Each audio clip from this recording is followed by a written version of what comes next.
बायकोची आणि माझी आज पैंज लागली बरं का खत टाकता टाकता. पण आपण ते जिंकली बरं का. आता तुम्हाला मी सांगतो काय झालं. तर इकडे आपली फ्लॉवर आहे ना खुरपायचं काम चालू होतं. आता आपली फ्लॉवरचा प्लॉट आहे ना 22 दिवसात झालेला आहे. आणि 22 दिवस झाले तरी पण आपल्या फ्लॉवरमध्ये ना गवताचे प्रमाण एकदम कमी होते हो. कारण आपण आहे ना लागवडी अगोदर तणनाशक मारून घेतलं होतं. गोल आणि पॅराक्वाईट कंटेन असलेलं गिनी नावाचं औषध मारून घेतलं होतं. मग काय पुढं खुरपणी चालून मागं लगेच आपण खत टाकायचं पण काम चालू होतं बरं. कारण आपल्या निम्म्या प्लॉटमध्ये खत टाकायचं बाकी होतं. मग खत टाकला टाकताय ना बायकोची माझी पैंच लागली. तिला म्हणलं तू पुढं राहते का मी पुढं राहतो.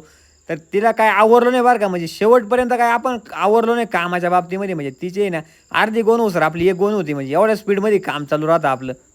तुम्ही लय काम करते बरं का. पण आमच्या काम करण्यामागे ना आमच्या पप्पांचा लय मोठा रोल असतो बरं का. म्हणजे बारीक सारीक काम आहे ना आमचे पप्पाच हँडल करत राहते. त्यामुळं आपल्याला बाकीचे कामाचा लोड नसतो. आता आपण आपल्या फ्लॉवरच्या प्लॉटसाठी ना पहिल्या 7 दिवसामध्ये युरिया टाकून घेतली होती. त्यानंतर आपण 12 ते 13व्या दिवसानंतर 24-24 आणि 22 दिवसानंतर आपण आहे ना 10-26चा डोस टाकू राहिलोय. आता सोशल मीडियावर भरपूर जण आहे ना लोकांना रेफर करतात की हे टाका ते टाका. पण माझं तर मध्ये 3 जर तुम्ही जर डोस अप्लाय केले तर आपला प्लॉट हा नक्कीच चांगला पिकतो. तर आज फ्लॉवरचे तिन्ही पण डोस कंप्लीट केले. त्यानंतर आपण डोस कंप्लीट झाला एक शेड आलो. कारण आपल्या पक्ष्यांचे लिफ्टिंग आहे बरं का एवढे 1-2 दिवसामध्ये. म्हणजे आपले पक्षी ना टोटल 2600 ग्रॅम प्लस झालेले आहे. आणि येत्या 2-3 दिवसामध्ये आपले पक्षी पण जाणार आहे. म्हणजे आपल्या कामाचा लोड आहे थोडा कमी होणार आहे.